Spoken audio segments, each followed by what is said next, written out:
Donc, on a plusieurs possibilités ici quand on a une parabole avec le nombre de racines réelles qu'on peut avoir. OK?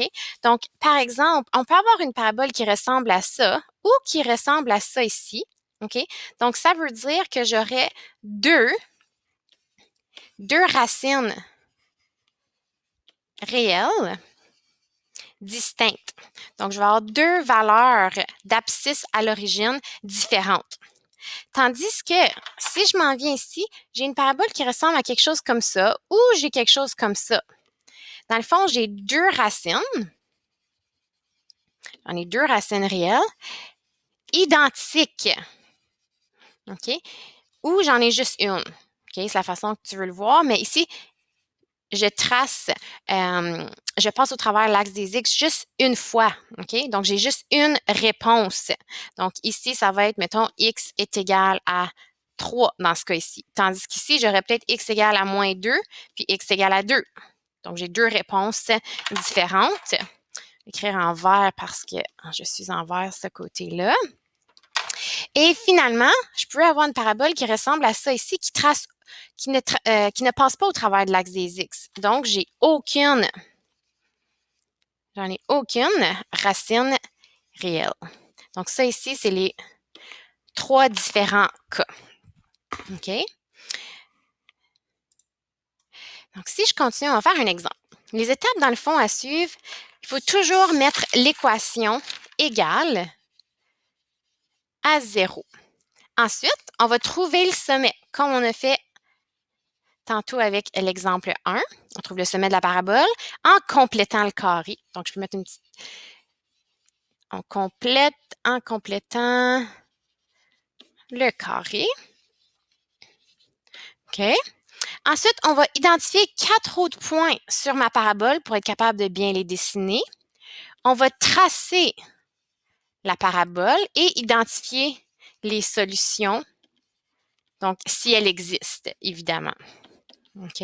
Donc, les solutions veut dire abscisse à l'origine ou veut dire les zéros, OK?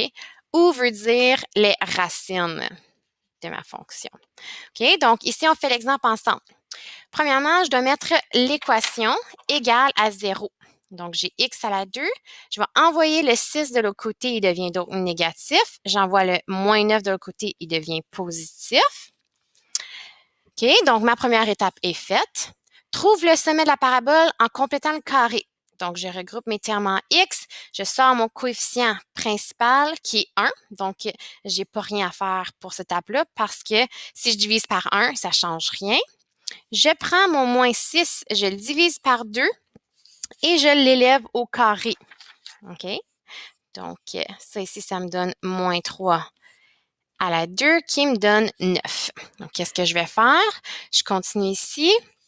Donc, dans ma parenthèse carrée, je vais faire plus 9 moins 9.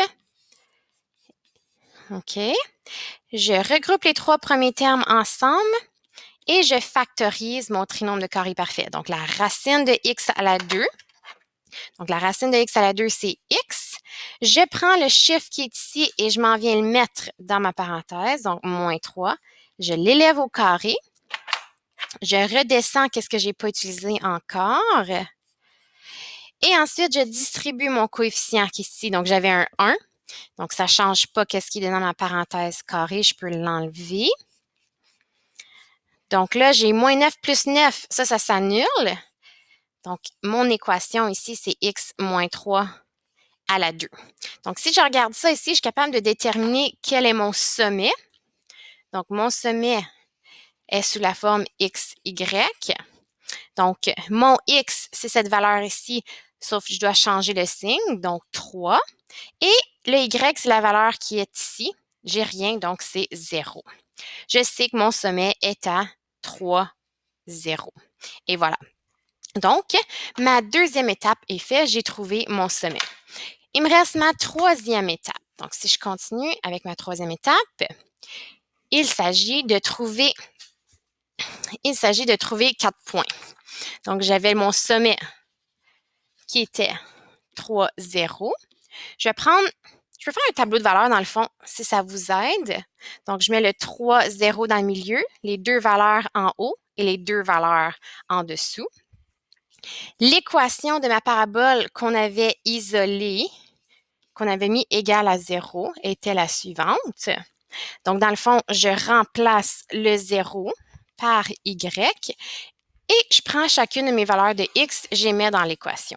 Donc, 1 à la 2 moins 6 fois 1 plus 9 va me donner ma valeur de y. 1 moins 6 plus 9. Donc, 1 moins 6 me donne moins 5 plus 9 égale y. Donc, mon y est égal à 4. Donc, lorsque x est égal à 1, mon y est égal à 4.